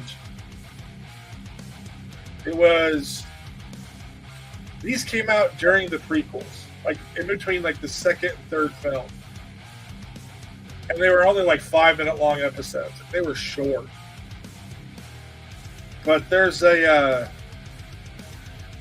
I'm pretty certain there's one of them where Anakin gets a scar from, I want to say it's a slug or a leech or something that like crawls over him and gives him a vision or something. Which is kind of where I stole the idea for what they do in my story. I just made it spidery and in a web, and you know, I dressed it up a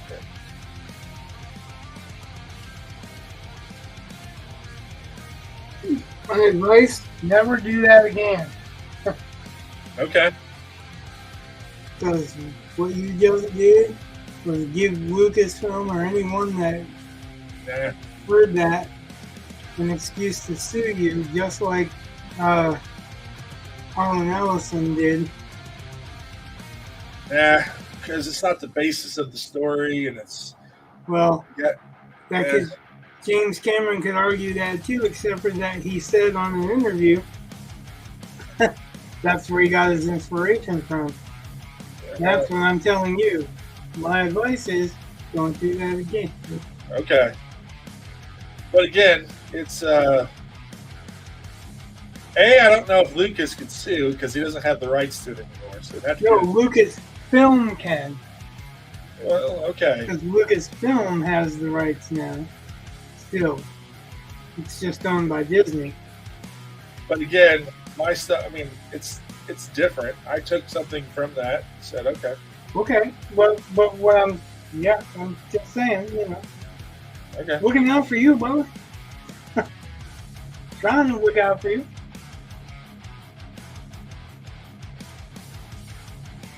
I think they'd have a much harder time proving that. Except for you just put it on a live stream. Yeah, but again, that's what I'm talking about. Like, I don't care saying where that you got inspiration from something is not the same thing. And again, that's not a. But that's not what you said. You said basically I just took that. Well, and I changed it. I said I took that and then I changed it. Starts there, but you know, like they didn't have anything to do with spiders. It had nothing to do with being in a web. It has nothing to do with like it gave in the Star Wars thing, it gave him a vision, if I remember correctly, and that was the end of it. Whereas for me, it's, you know, the process is other people read that. So yeah, there are definitely, like, again, there are some things there that are the same, but that's like saying that Kurosawa can sue Lucas because Lucas said he was inspired by some Kurosawa films. No, well, you can be inspired all day long. That when you first said it, you didn't say I was inspired by it. Yeah. That's it. That's it. I know you meant that you were inspired by it, and you know, took the idea and morphed it into what you have now. You expanded upon or expounded on. I know that. But legally, they can say whatever the hell they want to because you said that. And that's just saying, you know, careful. That's careful, that's all. I think when you look at the differences, it's quite a bit.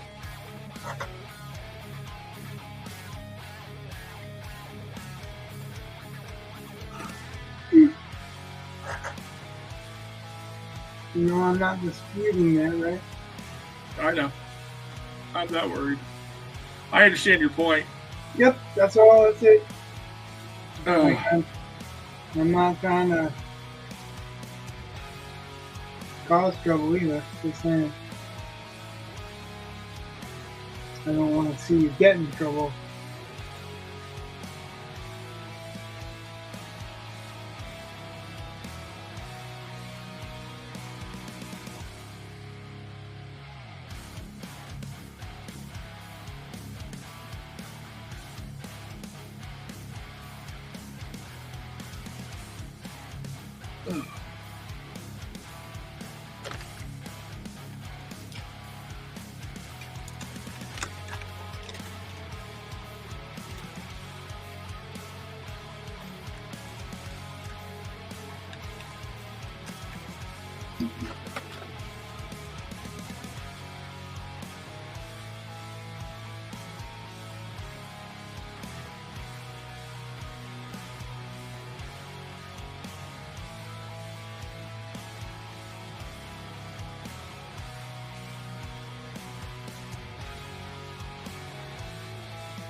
I was watching a video the other day about, I forget the exact title, but it was something like "Why Your Monsters Suck," and it was advice on, well, it purported to be advice on what not to do when you're making monsters for a story, but in all reality, it was mostly just about things to avoid with plots, because they were talking about like aliens, like the movie Aliens, the second in the franchise. Yeah. And she was complaining about, or actually it was a guy, it wasn't a she. He was complaining about how sometimes the alien blood eats through steel for several, floors, and sometimes it has no effect on anyone ever. And I'm like, that's not a bad monster design. That's a bad plot device. It's not the monster's fault. Because I've always thought the alien monsters were pretty darn nifty. It's a bad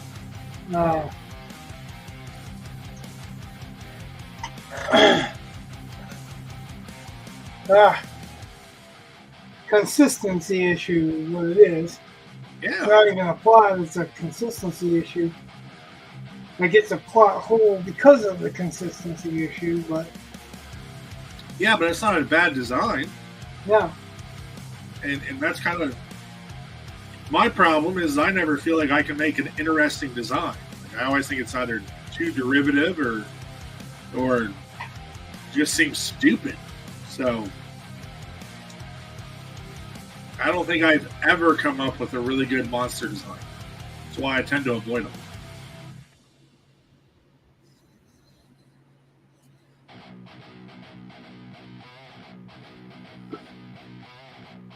It's funny, I'd rather design a monster than a magic system. Every time, hands down.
Adam said, "What terrifies you, Brett? That's a good monster because you aren't alone." But I don't know. I don't think monsters are terrifying. That's horror, and you don't have to be terrifying to be a monster. Like terrifying. You just has to be something that looks like it can really mess you up. I think the key with monsters that is their strength is that it's the sense of the unknown, what they are and how to stop them. Yeah, I think that's why I prefer. I don't know if I prefer, but I react more to body horror because that to me is, like, I mean, More believable.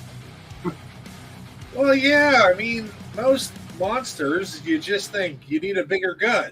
Like, that's kind of my problem. It's like most monster movies could be resolved with a bigger gun. It's really all you need. And but that's more realistic too, So, I mean, think about it. If a gun doesn't kill it, and then you can kill it in some other way,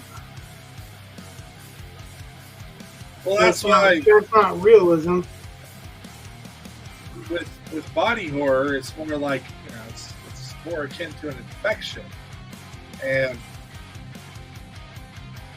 yeah, like The Fly is a really good the David Cronenberg version of The Fly with that one guy. No, that's the one from the 80s. What? The Fly with that's the guy's. All I'm asking, I can just look it up. Jeff Goldblum. That's the guy's name. That's what I just said. Oh, I thought you said the old one. I was like, no. No, I said Jeff Goldblum, and you said that's the 80s. And I'm like, what? Yeah, that's the one I want, the 80s. That is a great... Because it was Jeff Goldblum and then Eric Stoltz. Yeah, I enjoyed the second one, but it wasn't as good as the first, but I still enjoyed it, and I still enjoy again, it's the body horror aspect of it. In fact, part of what I liked about the second one is it's almost the superhero origin story. It was kind of fun that way. Like if I could do anything differently with that movie, I would have him, because he has strength and all this stuff. He has the powers of the Fly, basically. It's all right there, except for it's getting worse as his transformation. Powers of the Fly too. But overall, I mean, that's the kind of stuff that terrifies me. It's the unseen stuff that you can't. Yeah. That's why I don't like spiders. Big giant spiders, which would be terrifying, don't get me wrong. But they're little and tiny and easy for me to overpower, and yet terrified of them because I keep thinking, they could crawl into your clothes. They could be there when you don't know. They could lay eggs inside of you, and then all of a sudden they're bursting out of your skin. Yep. So yeah, that's the kind of Male stuff. spiders. They did that on the beach in Florida. You gotta watch out for that shit. Ugh. You may not now because of the hurricanes. There's another one due coming too. Yeah. What they're saying.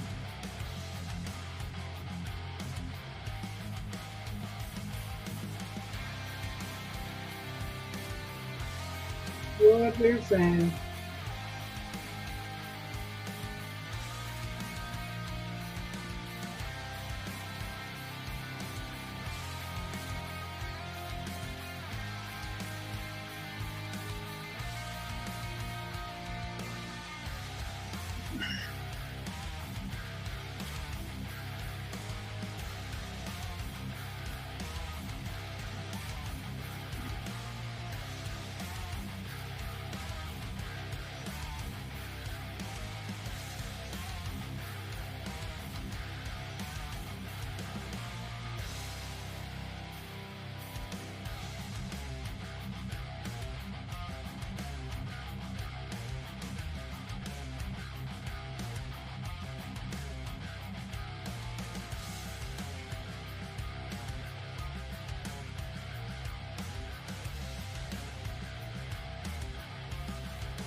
Now for the fun part. I'm trying to think because when I first started writing, I was writing horror stories.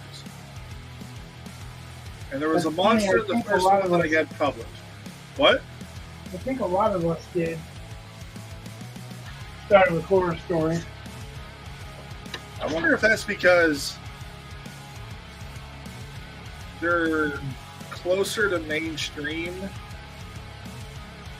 than. Like, I had a hard time admitting that I wrote fantasy. That's funny because horror used to get less respect than any of the genre fiction. Yeah, I can understand that, I guess, but I think, yeah, I don't know. But I think I still only had like one story with a monster. That was my first one that I wrote.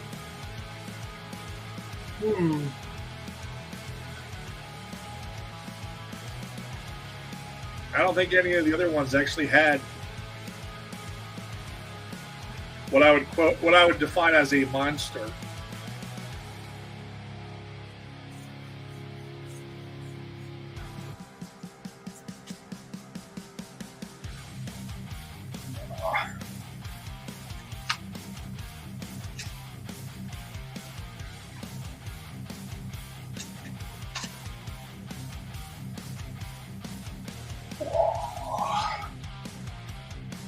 After a while, it was like you were doing a little spell.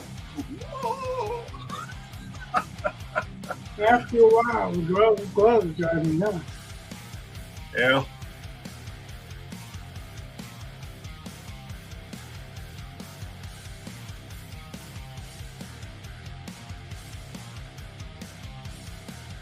I'm gonna have to use a different feeling too.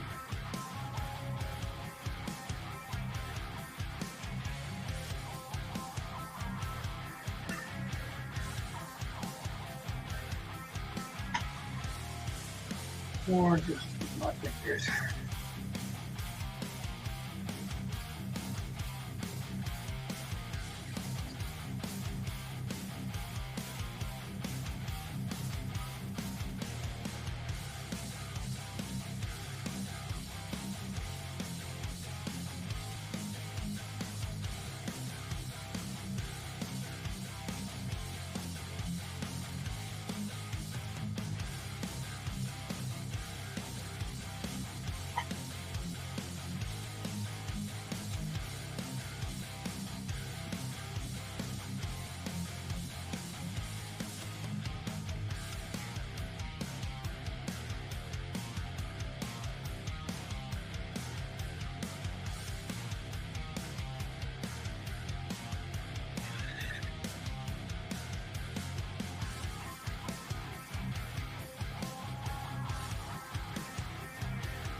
Rich, I hate to do this, but it's that time.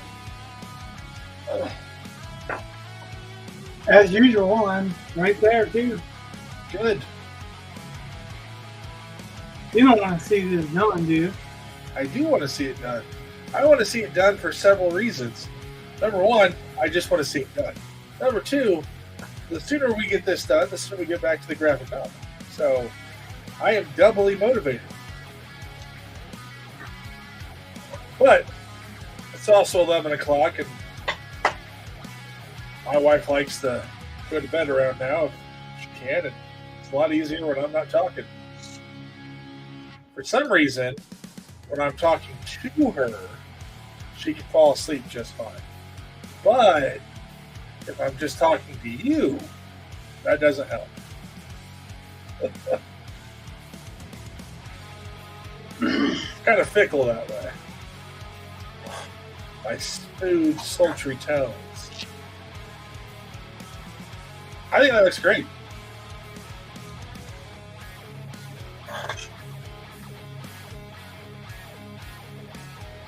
Okay, well, that's where I am for the night anyway. So Adam said, "Nice work." you have to let me know what you think about it. But all in all, is you got some time to think about it and look over it. All right. I can do another drawing as well. All right, so everyone that showed up and talked, that could be Adam and Frame and Allison and Adam. and Adam in his superhero costume. Well, thanks for showing up and talking. Hit the likes, because that way the algorithm picks it up. Have a good night. God bless. Love. Peace.